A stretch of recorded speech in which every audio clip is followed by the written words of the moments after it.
Well, hello and welcome once again to another edition of the Overcomer video blog. I'm your host, Dr. John Hawkins. I'm also the owner of Gateway Counseling Center, located here in Boynton Beach, Florida. And along with our video blog, you can also find our written blog at gatewaycounselingcenter.com. You know, our purpose and goal in the blog is to help people overcome just the everyday issues and problems that they face. I've said many times, life is about problem solving. And we find that, people face these problems, and so often there's some common sense answers to solving and overcoming them. And we want to help you with some of those. There's a whole field of psychology called positive psychology. And really the kind of bottom line goal of that field is just to help people be happy. If you ask people what they want in life, aside from maybe them saying meaning or purpose, one common answer is, I just want to be happy. We just want to get along in life and be happy and enjoy life. That's kind of what that field, is about. Now, when it comes to a book on psychology, I think one of the greatest books of psychology and dealing with mental health issues is the Bible. Now, some folks may find that, strange, but, I don't think that it's really so strange. I do have a couple foundational belief systems that where my counseling comes from. One is I believe that there's a God, and two, that God has designed us with a purpose and meaning. And three is that he's, created us. So then it stands to reason that he's got a book that's going to help us on the physical level, on the psychological level, the relational level, the emotional level, all these things that we need to be able to be happy in life. Now, today I want to talk to you about a subject in relationship to happiness. The subject is anger. There's two things that you never see go together: a happy person and an angry person. They just don't fit together. You're going to be one or the other. And all of us get angry at some time or another. But I want us to take a look today at this concept of anger and how to deal with it. There's a book in the Bible called Ecclesiastes. And one of the main themes of that book is about how to find your purpose and meaning in life. And it has a lot of just nuggets of wisdom. And there's one, I believe it's over in chapter 7 of the book of Ecclesiastes.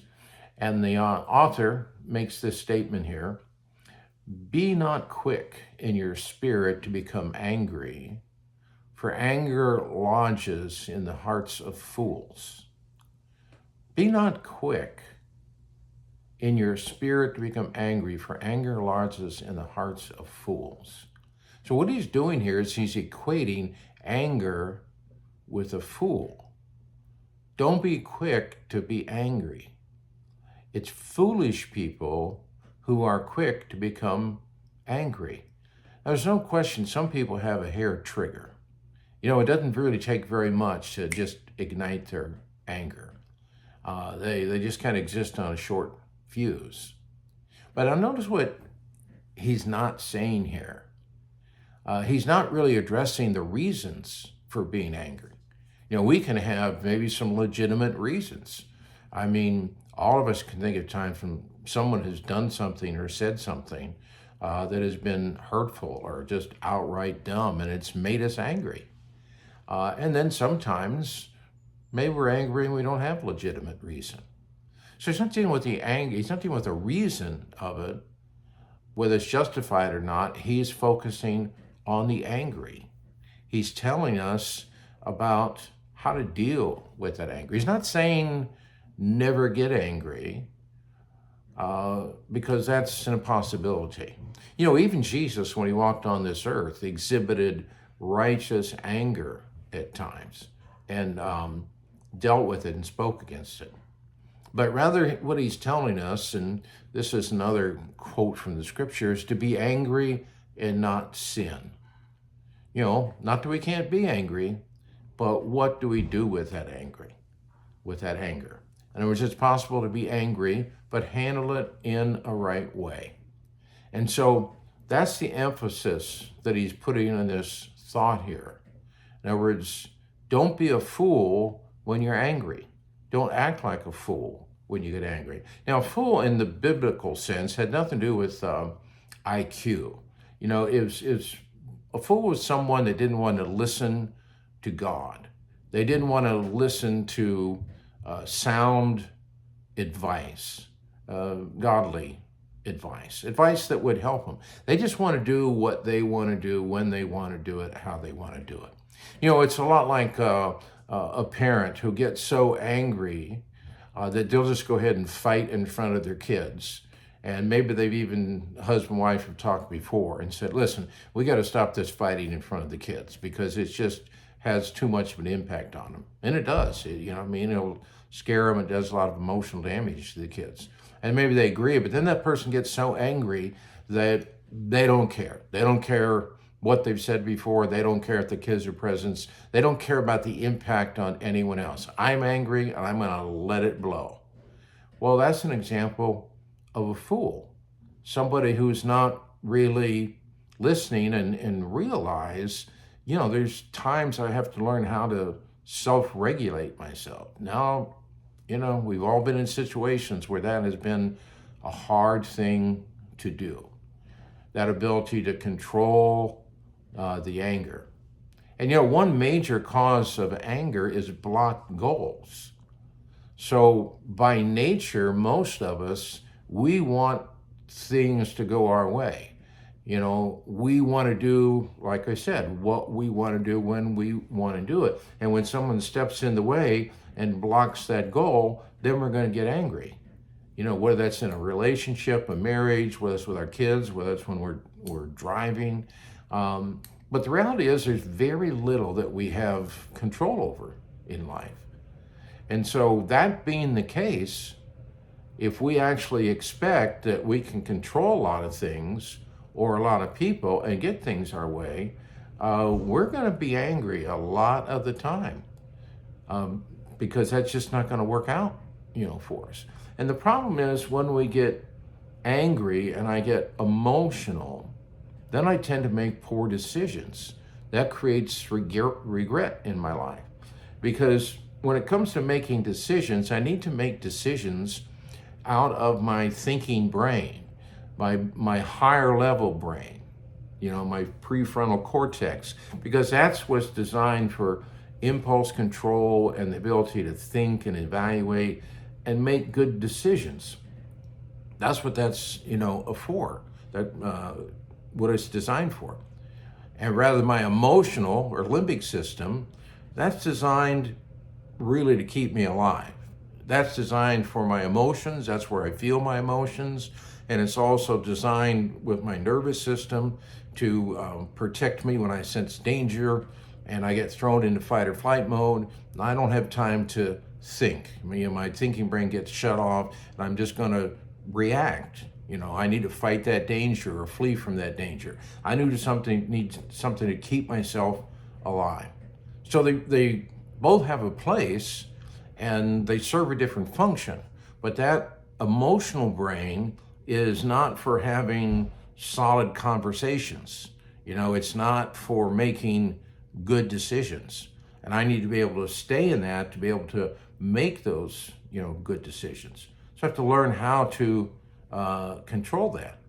And so what we're going to find in life is we're going to run into problems. We're going to run into things that test our patience.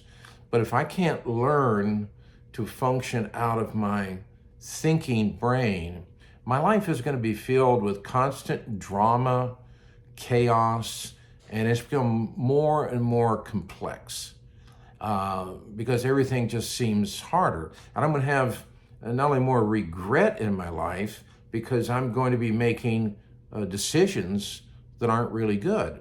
And then what happens when I get used to functioning like that, I'm going to tend to be around like-minded people or put around me people like that. People that are angry, dysfunctional people, people that just have a lot of drama and chaos in their life. And if I'm around what we would think of as normal people, if I'm around people that are emotionally healthy, emotionally mature, and can operate out of their thinking brain a lot, I'm going to feel out of place. I'm going to feel uncomfortable and awkward. And it's as strange as it may seem that I've seen people do this. They'll get in a healthy relationship.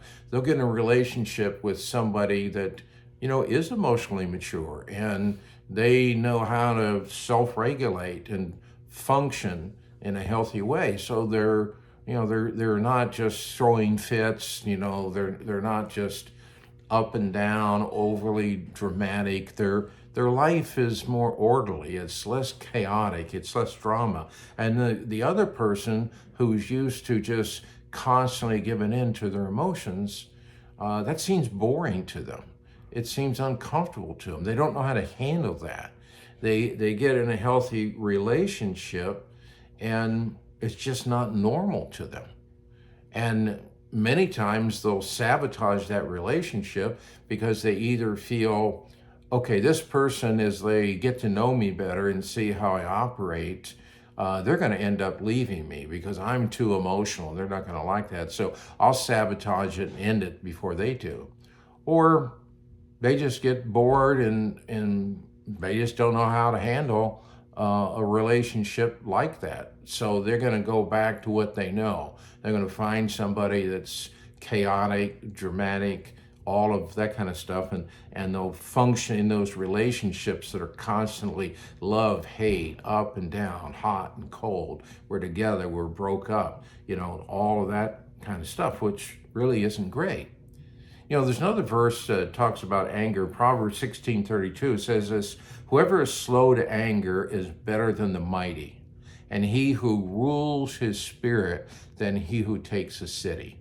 What he's telling us here in this verse is first conquer yourself.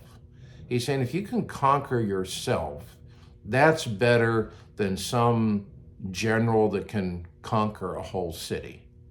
In other words, if I can conquer myself, if I can learn to keep my anger under control and unhealthy emotions under control and not just give in to what I feel like doing at the moment, my life is going to be so much better.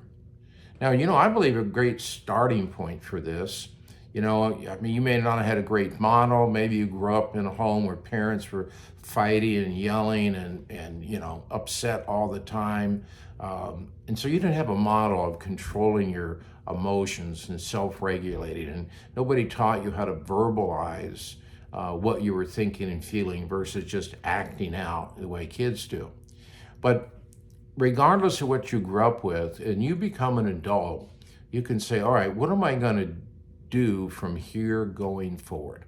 And I think one great help, one bit of advice that I could give you, it's very simple. It's the idea of beginning with the starting point that I mentioned earlier, acknowledging there is a God. Acknowledge there is a God who loves me and has a design for my life. That's the basic principle of AA. They teach folks with addictions. I have to come to a point where I realize I have an issue that is beyond my control and I can't handle it. I need a power higher than myself to help me in this. And so that's basic what I'm saying. When you just acknowledge, okay, there's a God, he loves me, and he's designed my life for a purpose and meaning. And so what I want to be able to do then is to see myself the way God sees me. Because a lot of people are angry with themselves. They have a lot of self-hatred. And I won't go into, and we've talked about this at other times, how self-image is formed, but the way they grew up in a poor attachment base, kids tend to blame themselves, not their parents who are their God figures. When parents have their issues, I say, well, there must be something wrong with me. Why is dad mad at me all the time? Why does mom not come to my events? And any number of things that you could fill in that blank with. Well, they go back to me. There's something wrong with me. And then they start to not like themselves. And when you end up not liking yourself in a proper way, then I create a lot of self-hatred or self-anger. And that becomes this root of anger, like this little nuclear generator, and it just keeps generating anger and it flows over to other areas. And I just keep building more and more anger every time something comes along that I can't control. And it just keeps growing and growing and growing. And the more I give in to anger, the angrier that I get. But at the core of it is I just don't like me. So if I could realize that, wait a minute, I think I'm believing things about myself that aren't true, and accept that there's a God who forgave me and who loves me, and because I have been forgiven, I can forgive others who wrong me.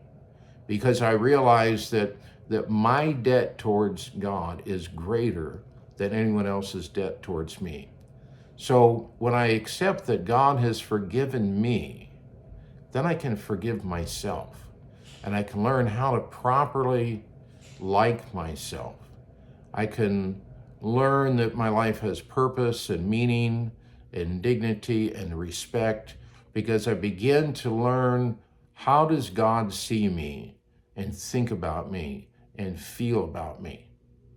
And from there, that helps me learn to control my anger. And so it's dealing, first of all, with that root. And so let me just encourage you today. And I don't mean this in a bad way or a harsh way, but don't be a fool. You can overcome your anger. And if you're struggling and having a hard time with that, why don't you give us a call? Go online, gatewaycounseling.com. and put in a request for a contact there. And we'll be glad to try to help you see yourself correctly, help you overcome that anger, so you can just be a happy person and enjoy life. I hope this will be a help to you. Go online and read the written blog for a little more detail there. And till next time, I look forward to seeing you soon. And remember, you are an overcomer. Goodbye, and God bless you now.